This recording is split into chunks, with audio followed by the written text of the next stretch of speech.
அதை நான் ஏற்றுக்கொள்கிறேன் பேரவைத் தலைவர் அவர்களே. அட்லீஸ்ட் தேன் வந்து பாய வேணாம், ஈட்டி வந்து பாய்ந்தது அது அன்றைக்கு, இது யாரும் மறுக்க முடியாது.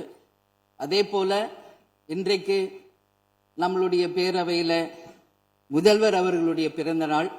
முதல்வருக்கு ஒரு கோரிக்கை வைக்கிறேன். இங்கு நான் சட்டமன்றத்திற்கு வந்த நாட்களில் இருந்து அவை பணியாளர்கள் எல்லாருக்கும் இது மாதிரி ஒரு டம்ளர்ல ஒவ்வொரு இடமா போய் தண்ணி கொடுத்துக்கிட்டு இருக்காங்க. இன்னைக்கு நம்ம ரொம்ப அட்வான்ஸ்டா போயிட்டு இருக்கோம். இன்னும் ஸ்டில் அந்த ஓல்டு மாதிரி போயிட்டு இருக்கு. இல்ல ஒரே ஒரு விஷயம், மாண்பு உறுப்பினர் வந்து இந்த தேன் வந்து பாய்ந்து அந்த வார்த்தை அவைக்குள் நீக்கப்படுகிறது. அதை எடுத்துருங்க. அடுத்ததுங்க, இது மாதிரி கொடுக்கறது வந்து ஒன்லி கிளீன்லினஸ் ஒண்ணு. அவை பணியாளர்களுக்கு நிறைய வேலை இருக்கு. ஒவ்வொரு டேபிளா அவங்க தவழ்ந்து வந்து கொடுக்கறது நமக்கே பார்க்கறதுக்கு ஒரு மாதிரி இருக்கு. ஸோ சிஎம்க்கு ஒரு ரெக்வெஸ்ட், பெட் பாட்டில்ஸ்ல ஒவ்வொரு டேபிள்லயுமே பாட்டில்ஸ் நீங்க வந்து குடி தண்ணீர் வச்சிடலாம். குடிச்சிட்டு அவங்கவுங்க இடத்துல அவங்கவுங்க வச்சிட போறாங்க. இதனால கவர்மெண்ட்டுக்கு எக்ஸ்ட்ரா செலவும் ஒன்றும் வரப்போறது இல்லை.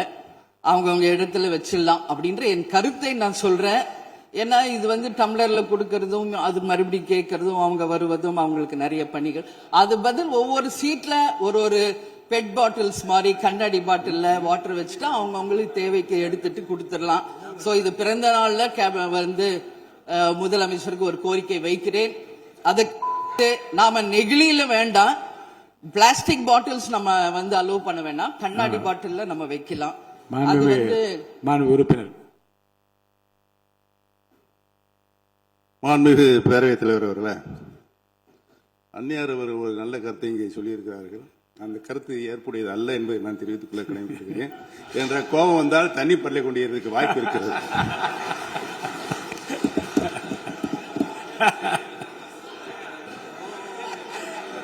உறுப்பினர் பேசலாம். இப்போ தண்ணி பாட்டில் தான் வீசணும்னு கிடையாது, டம்ளர்ல கூட வீசி அடிக்கலாம். உறுப்பினர் ஒரு நிமிஷம். தலைவர் அவர்களே, நம்முடைய மாண்புமிகு முன்னாள் முதலமைச்சர் அண்ணன் ஓபிஎஸ் அவர்கள் ஒரு நிலையை குறிப்பிட்டு அதை எரிவதற்கான தண்ணி பாட்டில் எரிவதற்கான வாய்ப்பு இருக்கிறது சொன்னார்கள். ஒருவேளை அவருடைய தனிப்பட்ட அனுபவத்தின் காரணமாக அதை அவர் நீங்க குறிப்பிடுறாரா என்பதை நான் அறிய விரும்புகிறேன். மாண்புமிகு உறுப்பினர், ஏன்னா காலையில இருந்து ரொம்ப காரசாரமாவே போயிட்டு இருந்துச்சு. அதனால ஒரு ஹாப்பியா நம்மளுடைய முதல்வர் பிறந்த நாள்ல எல்லாரும் சந்தோஷமா இன்னைக்கு நம்ம அவையை செய்வோம். சோ பாட்டில் தான் வீசணும்ன்றது இல்ல, வன்முறைக்கு வேண்டும் என்றால் இங்க எவ்வளவோ இருக்கு, எது வேணாலும் வீசலாம். பட் நம்ம எண்ணம் அது கிடையாது. நிச்சயமாக தண்ணீர் என்றாலே பிரச்சனை தான் போல இருக்கு. அது காவேரி தண்ணீரா இருந்தாலும் டாஸ்மாக் தண்ணீரா இருந்தாலும் அது ஒரு பிரச்சனையா தான் இன்னைக்கு மக்கள்கிட்ட இருக்கு. பிளே ஸ்டோர் மற்றும் ஆப் ஸ்டோரில் இருந்து பாலிமர் செயலியை QR கோடு மூலம் பதிவிறக்கம் செய்யுங்கள். செய்திகளை உடனுக்குடன் பெறுங்கள்.